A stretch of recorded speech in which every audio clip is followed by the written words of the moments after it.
Je voudrais du soleil vert, des dentelles et des théières, des photos de bord de mer, dans mon jardin d'hiver.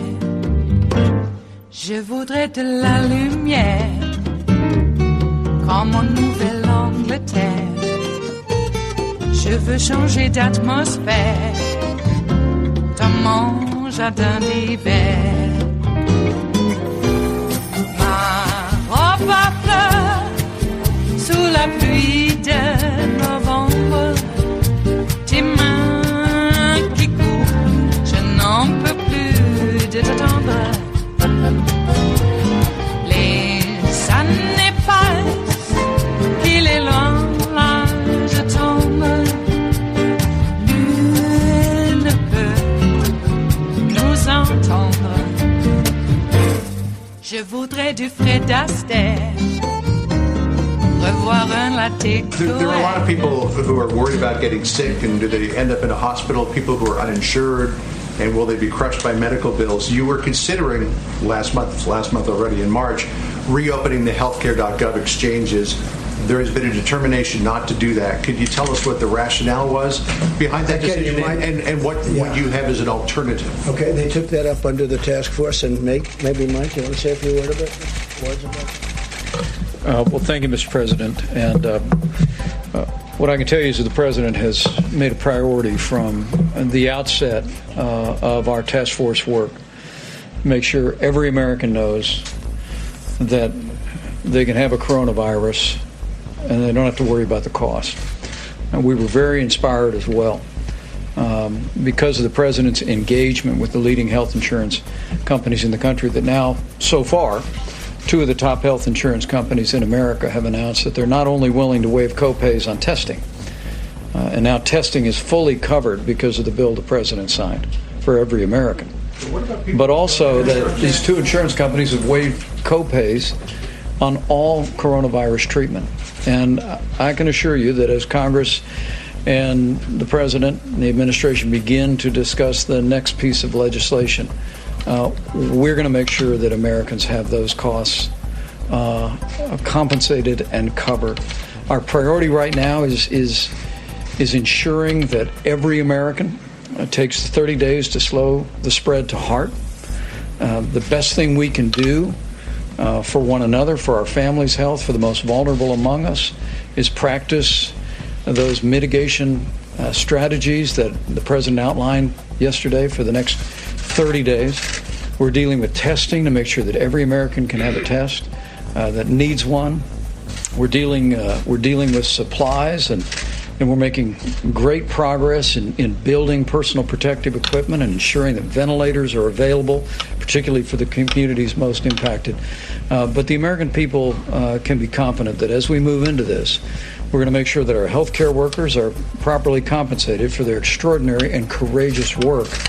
And we'll make sure that the financial burden on those who end up contracting the coronavirus and dealing with its most serious symptoms also can deal with those issues and deal with those costs. Understood, Mr. Vice President, but there will be people who don't have insurance who get sick before any of these mitigation efforts are put into place. And without opening the healthcare exchanges, where can they find insurance? People who aren't insured by these companies that are covering the cost of the copay, where can people go now to get health insurance if they get sick, before they get sick? Well, all across America, we have Medicaid for underprivileged Americans. And at the President's direction, the Center for Medicaid and Medicare Services has given unprecedented waivers for states to expand coverage for coronavirus testing, and treatment. We've also extended waivers for Medicare administration to make sure that people have access to that coverage. But we're going to continue to bring opportunities to the president. The traditional systems of Medicaid, in particular, for the uninsured in America. Could you expand that to cover middle class people? I think what we're seeing health insurance companies do today, John, is really inspiring.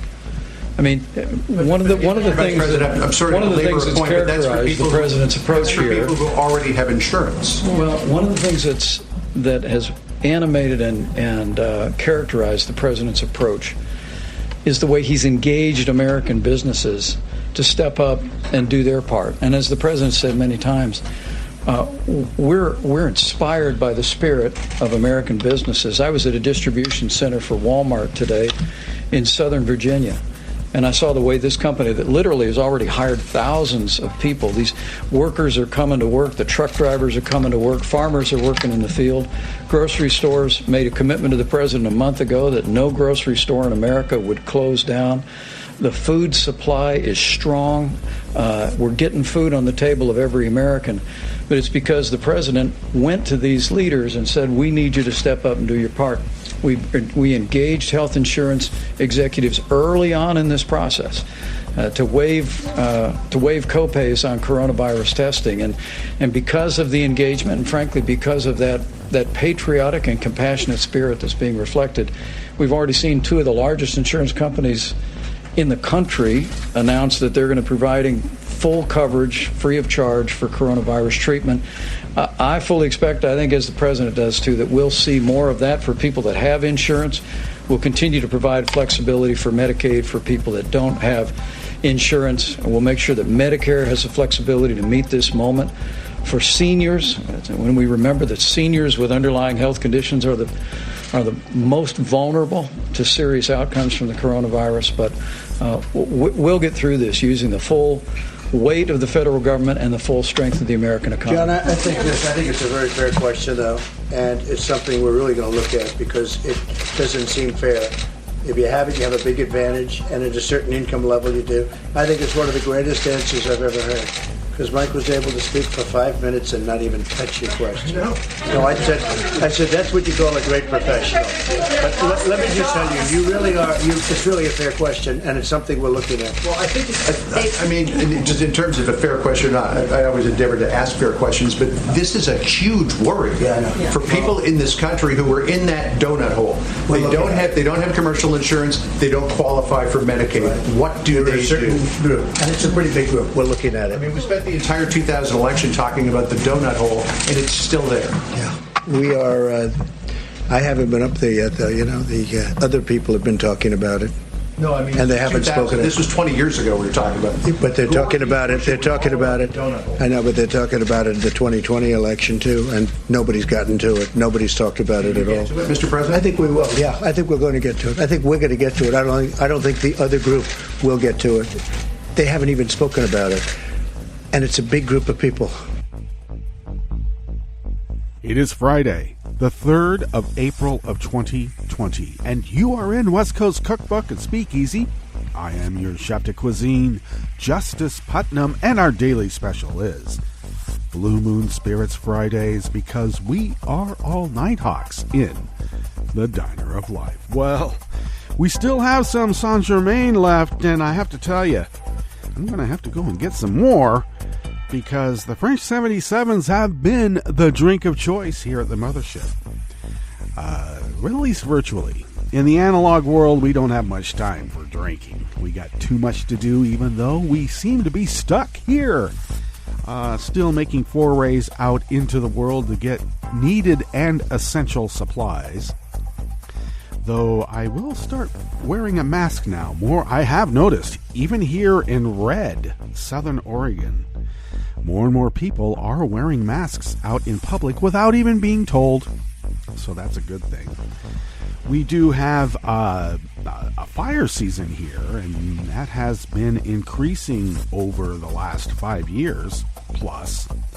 And people are accustomed to wearing masks because of that anyway.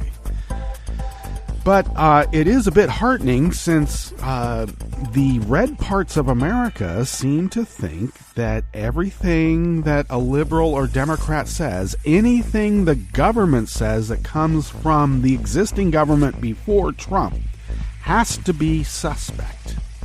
It must be. It must be a lie, because the deep state is lying to you. The deep state is every single one of those career civil servants that are tasked to run this government and keep us safe, in spite of the political leadership, or lack thereof, at the top. Trump's idea of leadership, of course, is to not ever take blame. Oh, I'm not responsible. Not at all. Blame it on the black guy. It's always the black guy's fault. We had to see Obama's birth certificate. We had to see his grades at Occidental, and we are still not able to look at Trump's taxes. They are suing to keep Deutsche Bank from following a court order. Trump is suing also to keep political ads that he doesn't like from going on the airwaves, to the point, and we'll get into this, he wants to pull FCC licenses from media outlets that broadcast political ads about him that he does not like. And what is this with the states are now tasked with stockpiling their stockpiles at a time when Trump was telling them it is all a Democratic hoax? We only have 15 now. It's going to go down to 0 next week. Don't worry. And then we have Jared Kushner. What the hell is Jared Kushner running another issue? I thought he was supposed to be able to bring peace to the Middle East. Isn't he supposed to finish that first before he dives in on a pandemic he knows nothing about? He knows how many ventilators are in a state, and the governor there doesn't. He knows more than the governor about what is happening in that individual state. That's how good Jared is. Of course, Jared does remind me of someone who took his government classes at a constitutionally themed online university. He's a dilettante. He thinks that he's dove into it deep. Well, it's deep for him, but he's still a dilettante. And apparently, the President of the United States thinks that he is one of the smartest guys around, outside of Stephen Miller, who, by the way, reports is that he has COVID-19. And he was just recently betrothed to Katie, who works for Pence, who stands mere inches from Donald Trump at Donald Trump's coronavirus Nuremberg rallies in front of the press. The evil press. So, we also got a report that Trump has tested negative again for the virus. That's what they say. Boris Johnson is still in a fever and is still quarantined. I got to say, there's some question on whether, once people get this thing and they start feeling the bad effects, it doesn't look good. I'm no big fan of Boris Johnson, but I don't want anybody to go through that. It's not actually very fun. It's not just a little bit of fever with some tremors. Oh, I'm just feverish and I have tremors. Cover me up. Give me an aspirin. No, it's a little bit more involved than that. You're drowning in your own fluids. That's no fun. I know. I'm an old surfer. At some point in my surfing career, right at the very end, my surfing habit, whatever it was, well into my 50s, I decided that being held under the water for an inordinate amount of time was not fun. Drowning is not fun. Surfing was supposed to be fun. Drowning is not fun. Now imagine an ocean in your own body drowning you. That is not fun. And we also have reports that the longer you're around people who have been infected, the worse the symptoms will be. Those who were only around people for just a moment don't have the full-blown symptoms. This is what's tracking.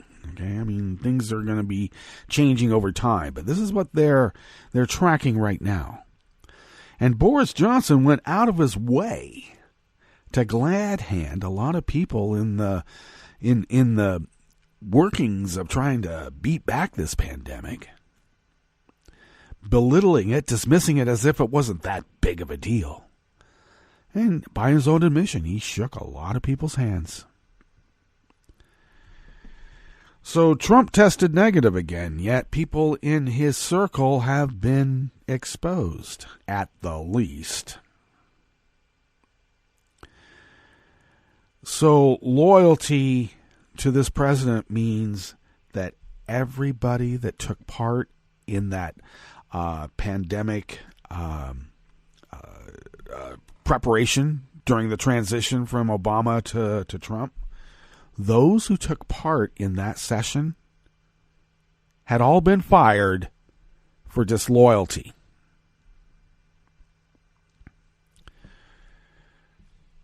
We don't need to drink the Kool-Aid. The Kool-Aid's going to drown us eventually unless we get this guy out of office, and I'm not even sure if that's going to help. Wouldn't hurt. So, as they say, go ahead, wear a scarf. It's not going to hurt. Yeah, he tells everybody, wear a scarf. It's thicker. You need something that's finer. Not thicker, finer. Like an N95 mask, which keeps out 95% of the virus, the things you don't want to breathe. What's the rating for a scarf? Well, that's around 3%. I guess it's better than nothing. All right. Do not get people who only know how to franchise their names on buildings to run the free world. They just are not equipped. We're seeing it in real time. And I have to say, neither are their friends and family. What's on the rest of the menu here in the Bistro Cafe of West Coast Cookbook and Speakeasy? Well, of course, at the top, that was Trump. There at the very end of Mike Pence's spiel, Trump touting him as a great professional for, quote, being able to speak for 5 minutes and not even touch the question when asked about uninsured Americans during the COVID-19 pandemic. Because we all know that Mike was a high-paid liar for big tobacco. Nicotine? No one's ever heard of nicotine being addictive. You heard of nicotine being addictive? No one's heard of that. It's all a hoax. Well, he was highly paid for doing that, and I guess he's bringing those skills to the fore during a pandemic. On the rest of the menu here in the Bistro Cafe, anti-government militia head Eamon Bundy pledged to use force in defense of Idahoans against a coronavirus stay-at-home order. He's okay with people on their own staying at home, but if it comes as a government decree, well, we just can't have that. And I've got guns and men to keep you from doing it. Really? A federal judge won't postpone Wisconsin's presidential primary, but did order an extra 6 days beyond Tuesday's election for absentee voting. And 2 top House Democratic chairmen want the FCC to reject the Trump campaign threat to yank broadcasters' licenses for political ads he doesn't like. Yeah, he has no idea what a constitutional republic is. Absolutely none. After the break, we then move to the chef's table, where the Alpine ski resort Ischgl is the source of Austria's biggest coronavirus cluster of 600 infections, with twice as many abroad. And because of underreporting from a lack of testing, Australia's health minister says instead of 1 million and counting, as many as 10 million may have been infected globally. 10 million and counting. All that and more on West Coast Cookbook and Speakeasy. Bon appetit.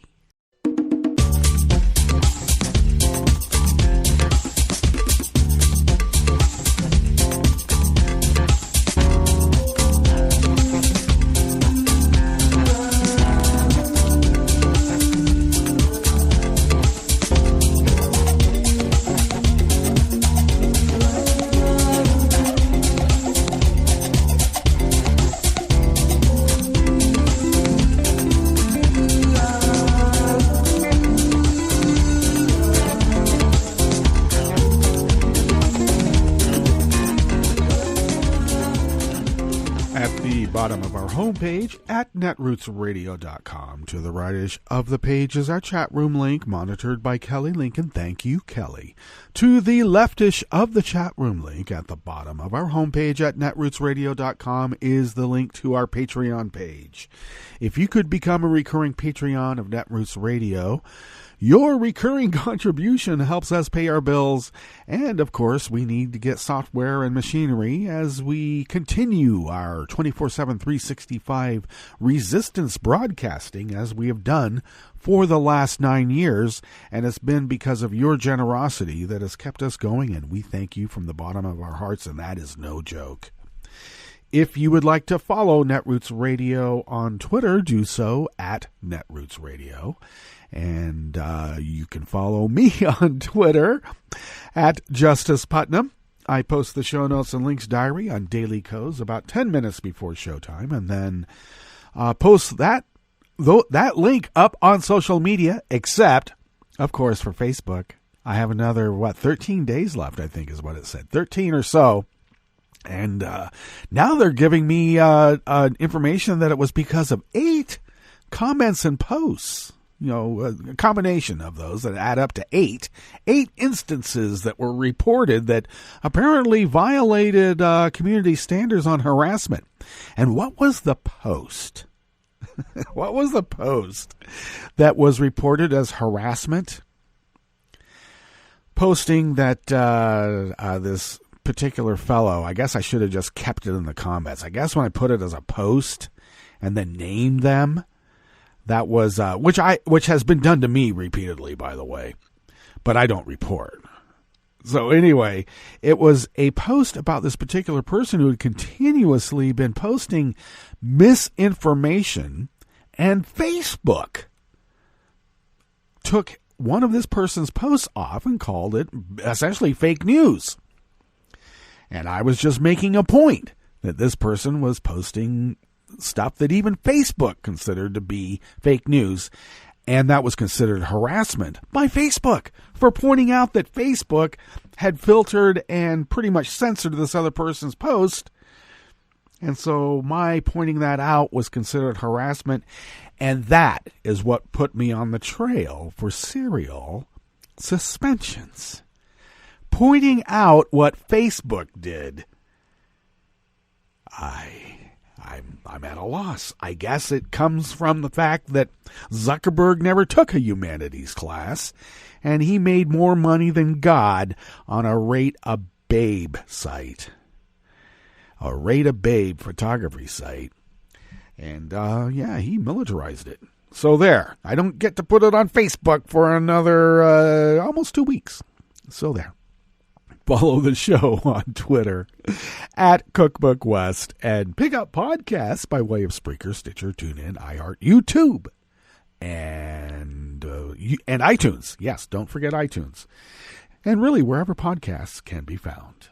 All right, let's get into this first offering here in the Bistro Cafe of West Coast Cookbook and Speakeasy. It comes out of the Oregonian, actually, the Oregonian picked it up from the AP. Well, there you go.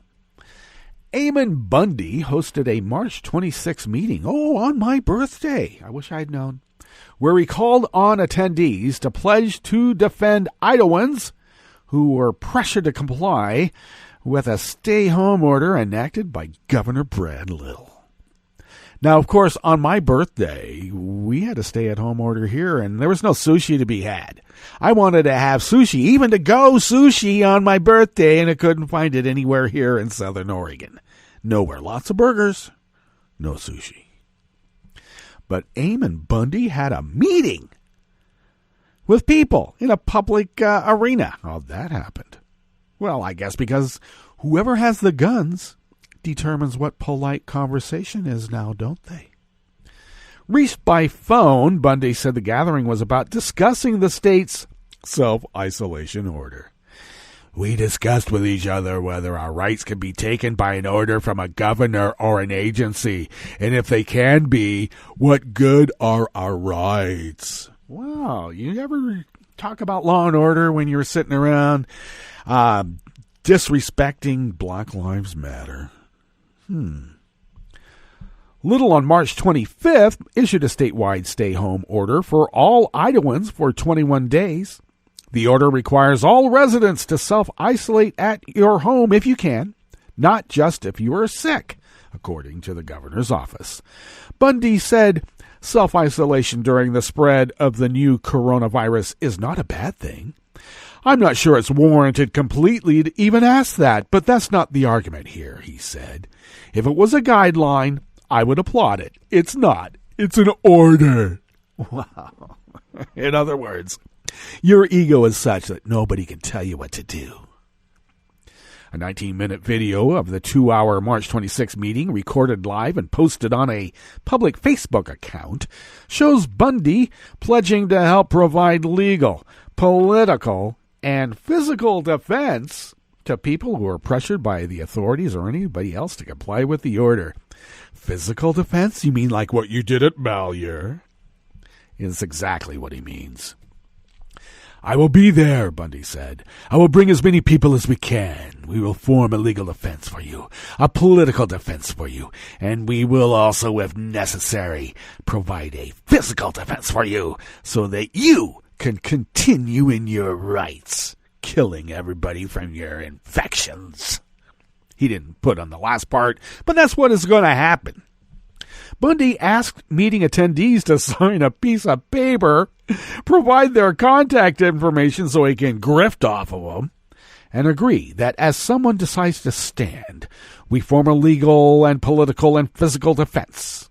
Bundy said he knows a lot of good people that have a tremendous amount of legal capabilities, and there are people who are very effective at political defense. Oh, you mean the secessionists that tend to be in state legislatures all up and down the West? I guess even Ted Cruz was on your side at one point. Boy, you can get Ted. Bundy said the situation could be so-and-so needs us to go down to his business, or so-and-so needs us to file suit, a grievance.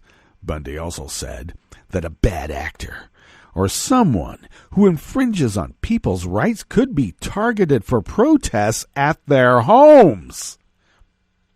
Sounds like terror to me, especially when you got guns. We need to find out who is the bad actor, he said.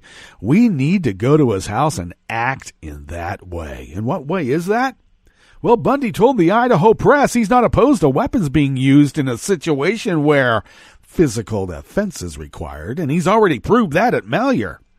When someone's rights are being violated for whatever reason, then thousands of people come and surround that person and bring a lot of attention and bring accountability to the bad actors.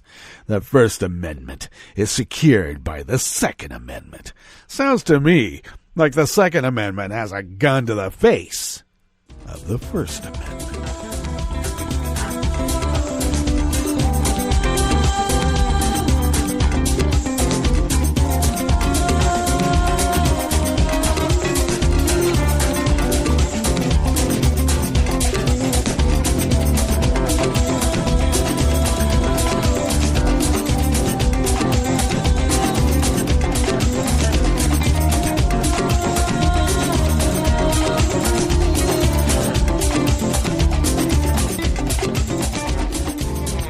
Todd Richmond of the Associated Press brings us this next offering here in the Bistro Cafe of West Coast Cookbook and Speakeasy, Blue Moon Spirits Fridays, because we are all Nighthawks in the Diner of Life.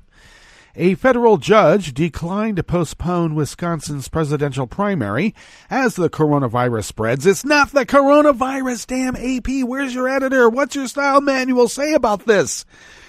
The coronavirus is like saying the cola, the Coke. Actually, the Coke, yeah, that would be correct. But listen, there are many coronaviruses. There's one COVID-19, though. You have to call it coronavirus, or you could call it the coronavirus pandemic. At least according to the Netroots radio style manual. Back to the article at hand. But he ordered that people given an extra 6 days beyond Tuesday's election for absentee voting. U.S. District Judge William Conley blasted state leaders' decisions not to delay the election to protect people's health, but refused to postpone it himself, saying a federal judge should not act as the state's health officer. Well, neither should the President of the United States, even though he thinks he is. As much as the court would prefer that the Wisconsin legislator and governor consider the public health ahead of any political considerations, that does not appear in the cards, nor is it appropriate for a federal district court to act as the state's chief health official by taking that step for them, Conley wrote. The deadline for voters to get absentee ballots to local clerks had been 8 p.m. on Tuesday, but Conley's order shifted that to 4 p.m. on April 13th. Conley also extended the deadline for voters to request ballots by a day to 5 p.m. today. The judge also lifted a witness requirement for absentee ballot applications, writing that voters can provide a written affirmation that they could not safely obtain a witness signature due to coronavirus fears. The Republican Party said it has appealed the ruling to the 7th U.S. Circuit Court of Appeals, asking it to stay the order. The Republican National Committee and the party had urged Conley to allow the election to proceed as planned. In a statement, the GOP said the judge's decision to change the date which absentee ballots can be received without any limit on the postmark date effectively changes the date of the election and needs to be reviewed by the appeals court. The ruling marks a partial victory for Democrats and liberal groups who argued that thousands of voters might be disenfranchised because time is running out to file absentee ballots. Well, of course, even Trump said if people vote by mail, they won't be voting for the Republicans. We have to keep them from voting by mail. They hate democracy so much. The party and groups had filed 3 lawsuits, that being the Democratic Party, by the way, demanding that Conley postpone in-person voting, extend the deadlines for filing absentee ballots, and lift requirements that absentee voters supply photo ID with their ballot applications and get a witness to sign the ballot before returning it. Every voter must count, even during crises, and this ruling gives voters critical time to vote safely by mail, State Democratic Party Chairman Ben Wickler said. Democratic Governor Tony Evers called it great news that people would have more time to request and submit absentee ballots. Several states have postponed elections or shifted to all mail-in in the face of the pandemic, but Evers and Republican leaders have been committed to Wisconsin's date. They argued there's no guarantee conditions will improve in a couple of months, and postponing the election risks leaving many local offices unfilled for an extended period of time.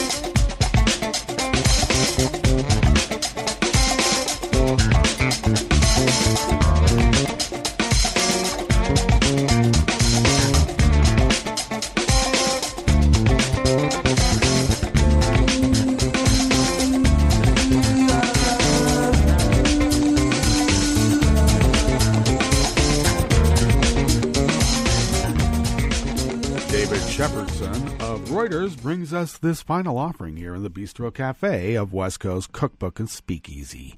Two top Democrats in Congress asked FCC Chairman Ajit Pai to reassure broadcasters the agency will not revoke their licenses for airing advertisements critical of Donald Trump. On March 25th, Trump's campaign sent letters to broadcasters in Florida, Michigan, Minnesota, Pennsylvania, and Wisconsin demanding they stop airing an ad critical of Trump's handling of the coronavirus outbreak and suggested continued airings, quote, could put the station's licenses in jeopardy, end quote. The states are all expected to be battleground states that could prove decisive in November's presidential election. Such states are hotly contested because their populations can swing either to Republicans or Democrats, and Vlad likes that because it's easy to manipulate a few tens of thousands in a couple of counties. Democratic Representatives Frank Pallone, who chairs the Energy and Commerce Committee, and Mike Doyle, who chairs the subcommittee overseeing the FCC, said the law prohibits the commission from interfering with programming decisions to air legally protected content. At a time when autocratic governments around the world are using the coronavirus pandemic as an excuse to suppress press freedoms, we must reaffirm, not undermine, America's commitment to a free press, Pallone and Doyle wrote. By remaining silent, the FCC sends a disturbing signal that it sanctions these threats and that broadcaster licenses could be in jeopardy. Of course, we all know if Ajit Pai says, of course you can continue broadcasting them. That's politically protected speech. And it's also protected political speech. It's both. Trump would fire Ajit Pai in a minute. You know that. Last week, Democratic Super PAC Priorities USA, which created the ad, said it planned to expand its use despite the Trump's campaign's cease and desist letters. The ad plays verbatim quotes from Trump, including, "We have it totally under control," and "One day it's like a miracle, it will disappear." As a graph shows the rising number of coronavirus cases. In the opening, the ad includes his quote that, "This is their new hoax." Trump's re-election campaign said that quote was referring to Democratic criticisms and politicization of the federal response into the public health crisis, and demanded the ad be taken down for falsely asserting he used this term to describe the coronavirus, except he has. Repeatedly, we've all seen it. Trump has faced criticism for initially playing down the seriousness of coronavirus. The FCC declined to comment, saying it was reviewing the letter because, of course, Ajit Pai still wants to keep his job. Well, it looks like it's time for us to get to our break, and we better. And when we get back from that break, we will be going through weather from around the world, and we will finish up with the stories that we have curated for you today. You are listening to West Coast Cookbook and Speakeasy, and we will be right back. You are listening to netrootsradio.com. Please hang up and try again.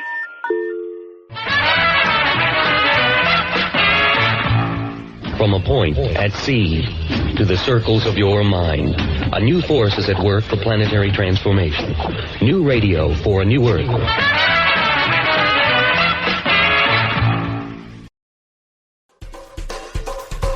This is Scientific American's 60-Second Science. I'm Suzanne Bard. More than 1,500 feet below the surface of the ocean, it's darker than a moonless night. But even in this murky world, there's constant activity, including groups of Humboldt squid, each the size of a small adult human, darting around in search of fish. You can think of them as little rocket ships. They jet through the water. They engage in these feeding frenzies. They're always looking out for an opportunity to eat. Stanford University biologist Ben Burford. He says feeding in a group requires careful navigation. These animals are cannibalistic, they're pretty aggressive, so there's probably some risk to group living. We think a lot of the communication they do in these groups helps with that. Like, imagine driving in heavy traffic with a bunch of aggressive drivers, say down in Los Angeles. Thank goodness you have turn signals and brake lights and horns on your cars, because that prevents a lot of catastrophe from happening. Burford thinks Humboldt squid communicate in the dark ocean by using their own form of signaling. They do it by turning their bodies into animated message boards. How? Like other cephalopods, they can rapidly change the pigmentation patterns on their skin by contracting and relaxing their muscles. What's more, their bodies can glow. They're creating a bioluminescent backlighting for their pigmentation patterns. So it becomes somewhat like an e-reader, something you can actually read in the dark. They're essentially just, selectively revealing and concealing different parts of a glowing body, producing these patterns on top of a glowing body. Burford suspected that the squids could be combining different pigmentation patterns to create complex signals. So each of those elements could mean something, and they might have the potential to combine them to generate more meanings. To find out, his team attached cameras to remotely operated vehicles in order to study the squid's behavior. We looked at how they arranged their patterns in sequence during prey capture events. The researchers found preliminary evidence that the sequence of patterns varies consistently in specific contexts. For example, the squid tended to flicker when many other squid were around, or darken when pursuing prey, only to change their pattern just before striking. The study is in the Proceedings of the National Academy of Sciences. Burford eventually hopes to do underwater experiments in which the squid are shown playbacks of their visual signaling, virtual glowing squid, if you will. Their reactions should be illuminating. Thanks for listening. For Scientific American's 60-Second Science, I'm Suzanne Bard.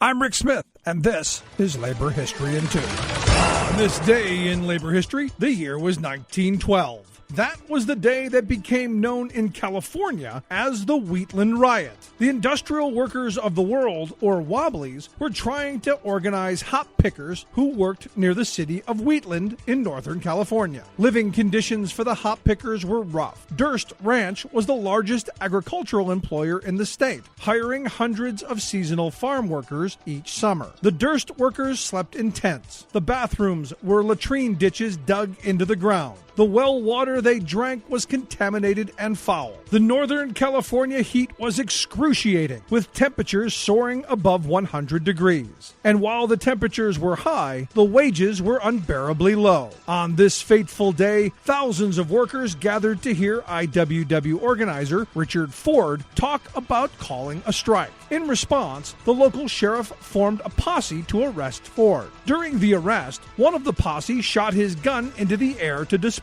the crowd. Chaos erupted. Gunfire was exchanged. 4 people lay dead, including the district attorney, a deputy sheriff, a worker, and a young boy. Authorities blamed the IWW for the violence. Ford stood trial for causing the riot, even though he had fired no shots. Another Wobbly organizer, who was not even there that day, was also tried for the events at Wheatland. Both received sentences of life in prison for second-degree murder. Today, an historic marker commemorates the site. It explains that the event, quote, focused public opinion for the first time on the plight of California's agricultural laborers and resulted in new state legislation to regulate labor camp conditions. A new state commission on immigration and housing was created to improve working conditions. Like what you hear? Check out more at laborhistoryin2.com. I read the news today, oh boy. It's time for Nicole Sandler's What's News from NicoleSandler.com and the Progressive Voices Network. The number of coronavirus cases around the world passed the 1 million mark on Thursday, with 53,211 deaths by early Friday. The toll continued to rise sharply in the U.S., which now has nearly 250,000 confirmed infections and more than 6,000 deaths. The Trump administration said it plans to announce that all Americans should wear cloth masks or other face coverings in public. The Centers for Disease Control and Prevention recommended the change to the federal guidance due to new concerns about infections from people with no symptoms, not just those coughing and sneezing. Dr. Deborah Birx, the White House's coronavirus response coordinator, said that even with masks, Americans need to be better about staying home and social distancing because rising infections indicate, quote, not everyone is doing it. It's not only people that are getting sick from the virus. Economies are on life support. A record 6.6 million people made initial applications for jobless benefits in the U.S. last week, eclipsing the previous record high of 3.3 million set the previous week. The nearly 10 million jobs lost over those 2 weeks after business shutdowns and slowdowns due to the coronavirus crisis have wiped out nearly all of the job gains of the last 5 years. The March jobs report, released Friday morning, shows the U.S. economy lost 701,000 jobs in March, closing out a record 10-year streak of employment gains, bringing the unemployment rate from 3.5% to 4.4%. But the survey was conducted in the first half of the month prior to the pandemic's grip on the economy. Economists are warning that the April jobs report, which will be released on May 8th, will better illustrate our new reality. Some predicting the unemployment number by then could be as high as 20 million, with an unemployment rate of more than 10%. Speaker of the House Nancy Pelosi announced Thursday that she would create a bipartisan House Select Committee to monitor the Trump administration's coronavirus response. The committee, which would be led by Congressman Jim Clyburn of South Carolina, will focus on oversight and transparency, possibly supervising the distribution of the more than $2 trillion coronavirus relief package. Of course, Donald Trump lashed out at the idea at Thursday's media hostage session. I want to remind everyone here in our nation's capital, especially in Congress, that this is not the time for politics. Endless partisan investigations, here we go again, have already done extraordinary damage to our country in recent years. You see what happens. It's witch hunt after witch hunt after witch hunt. And in the end, the people doing the witch hunt have been losing, and they've been losing by a lot. And it's not any time for witch hunts. It's time to get this enemy defeated. Pelosi said the committee's job is to make sure the money is spent properly, not to investigate the administration. Well, the primary election calendar has been modified since the coronavirus entered our lives. But on Thursday, U.S. District Judge William Conley declined to postpone Wisconsin's April 7th presidential primaries, leaving Wisconsin as the only one of 11 states with scheduled April elections not to postpone due to the coronavirus crisis. Conley extended the deadline for absentee ballot requests from Thursday to Friday, and gave voters an extra 6 days to turn in their ballots. Conley indicated he disagreed with state officials' decision to proceed with the election. He said he would prefer for Wisconsin's governor and lawmakers to reschedule to protect voters and poll workers from the virus, but, quote, that does not appear to be in the cards. So Wisconsin's primary will go forward on Tuesday, but the Democratic National Convention, scheduled to be held in Milwaukee on July 13th, has been officially postponed until August 17th, just 1 week before the Republicans' convention is set to begin. As to whether or not they'll be able to hold a convention in August, well, that remains to be seen. The U.S. Navy on Thursday relieved Captain Brett Crozier from his post as commander of the aircraft carrier Theodore Roosevelt after he sent a scathing letter to his superiors demanding decisive steps to protect his sailors from a coronavirus outbreak on board. U.S. Navy Secretary Thomas Modly announced the decision to remove Crozier, saying that he had exercised poor judgment in broadly distributing the letter, which leaked a couple of days ago. Quote, he did not take care to ensure that it couldn't be leaked, and that's part of his responsibility, Modly said. In his letter, Crozier called for providing accommodations off the ship, where members of the 5,000-person crew who showed no COVID-19 symptoms could be isolated to make sure they don't become infected. Close quarters on board prevent sufficient social distancing. I got to And that's just a bit of what's news for now. I'm Nicole Sandler. If you appreciate these reports and the Nicole Sandler Show, I hope you'll consider making a contribution. My work is 100% listener supported, and I can't do it without your help. Find out more at NicoleSandler.com, and while you're there, please click on that donate button.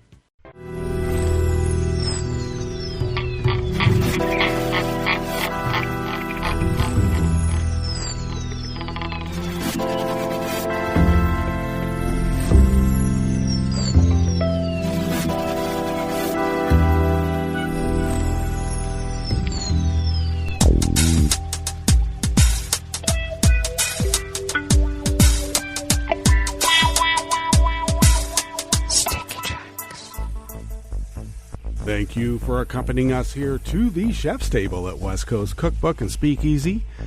Blue Moon Spirits Fridays, we are all Nighthawks in the Diner of Life. Oh, the French 77s are prepared for you if you would like any in the virtual world. Take care in the analog. It is a potent spirit after all. We always begin, whether from around the world, along the banks of the Rogue River, in the Rogue River Valley of Southern Oregon, on the west coast of the continental United States of America, where it is currently 34 degrees Fahrenheit. We got pretty cold last night.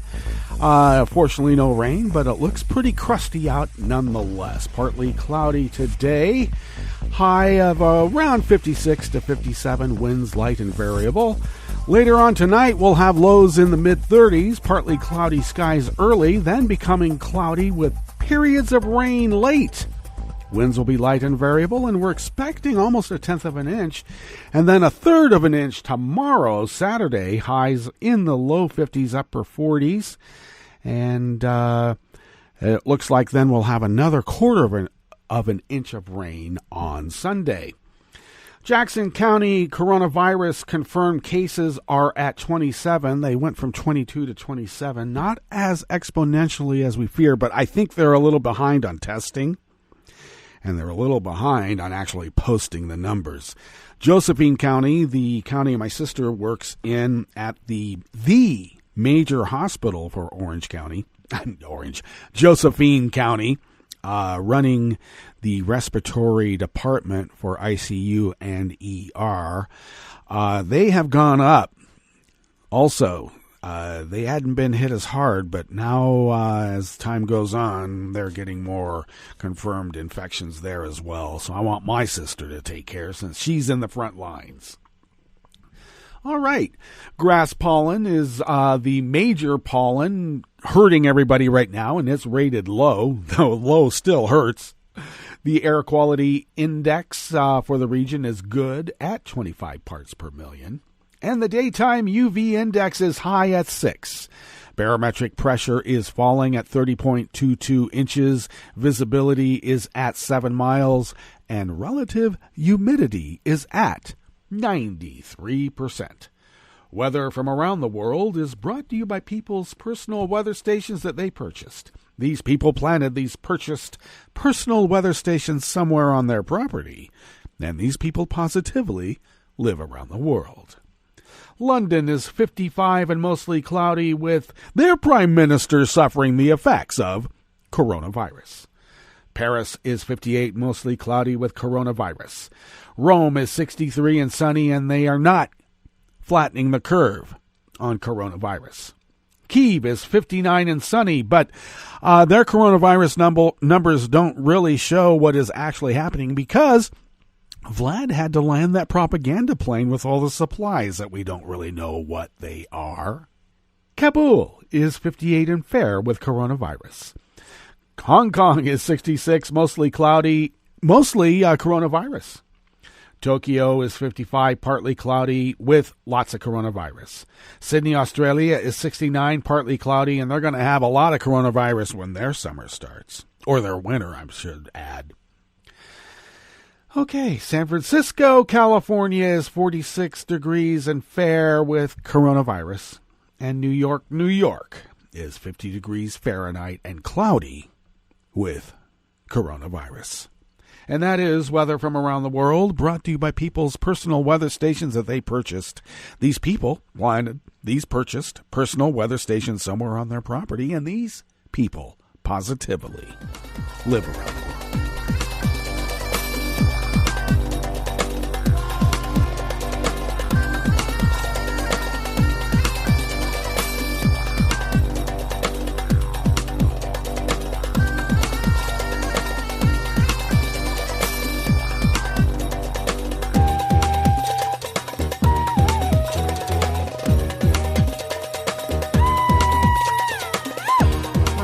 Murphy of Reuters brings us this first amuse-bouche here at the chef's table at West Coast Cookbook and Speakeasy. The Austrian ski resort of Ischgl and its surroundings are the source of the country's biggest cluster of coronavirus cases involving more than 600 infections and possibly twice as many abroad, a public health official confirmed.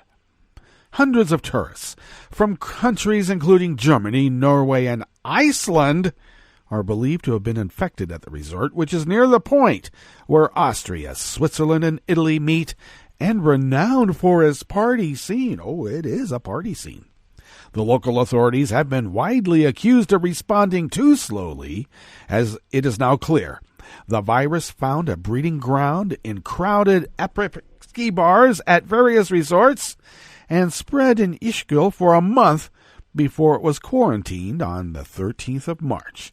In terms of size, Ischgl is certainly dominant. The Austrian Agency for Health and Food Safety's head of public health, Franz Allerberger, told a news conference, it's not just about these more than 600 people in Austria who are proven to have been infected there. We also have the same number, if not twice that, who are now abroad and whose cases are slowly being reported. The 611 cases across Austria are just a fraction of the 10,927 cases Austria has reported, but Ischgl has become a byword for a bungled response to a public health emergency. Officials in Vienna and the provincial capital Innsbruck acknowledge mistakes were made. For weeks, an après-ski bar called Kitschlock, where a barman and several tourists were infected, is thought to have been the center of the outbreak. The bar was ordered closed on March 9th. The barman was the first case in the area to be diagnosed because he was the first to go to a doctor. The barman first showed symptoms on March 2nd, and his positive test was reported on March 7th. It is now clear that others had the virus well before then. Allenberger told the news conference that patient 0 was a Swiss waitress at Kitschlock who brought the illness in from Switzerland and first had symptoms on 5 February. Adding confusion to the Ischgl outbreak, however, Allenberger corrected his statement hours later to say it was actually an Austrian waitress at Kitschlock who first had symptoms on February 8th. The Swiss waitress was infected a month later, the agency said in a written statement.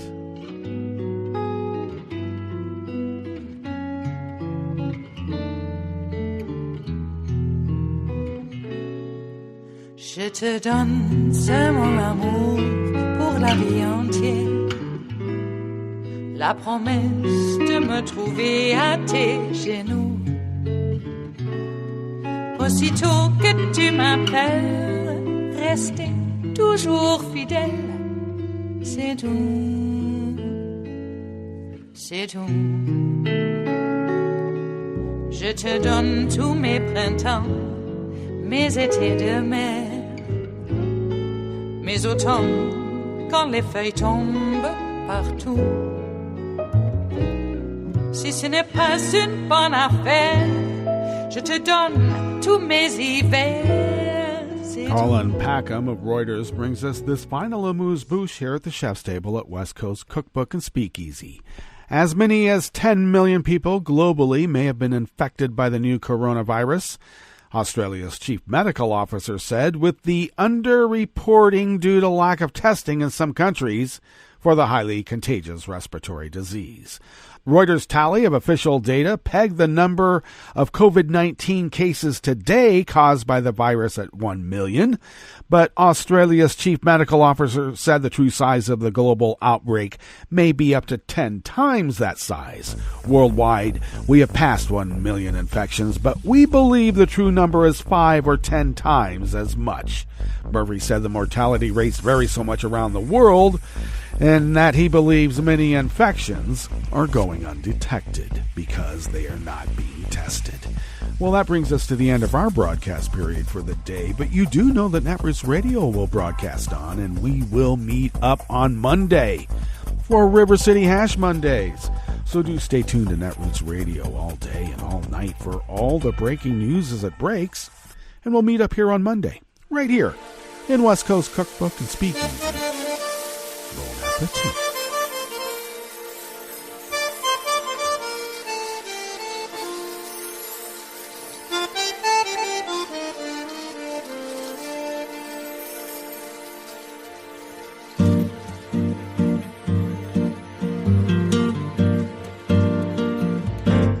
Je voudrais du soleil vert, des dentelles et des théières, des photos de bord de mer, dans mon jardin d'hiver. Je voudrais de la lumière, comme en Nouvelle-Angleterre. Je veux changer d'atmosphère, dans mon jardin d'hiver. Ma fleur sous la pluie de novembre, tes mains qui courent, je n'en peux plus de t'attendre. Les années passent, qu'il est loin, là je tombe.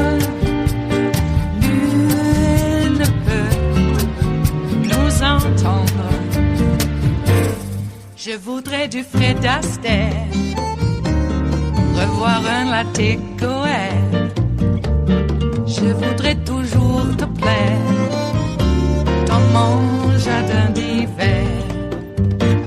Je veux déjeuner par terre, comme au long de golfe clair, t'embrasser les yeux ouverts dans mon jardin d'hiver.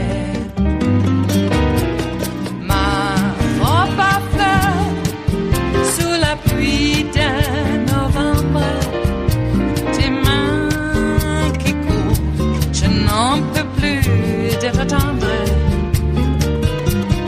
Les années passent, il est loin, là je tombe. Nul ne peut nous entendre. Ba-da-da-dum-di-da-dum. Ba-da-da-dum-di-da-dum. Ba-da-da-dum-di-da-dum. Dans mon jardin d'hiver. Ba-da-da-dum-di-da-dum.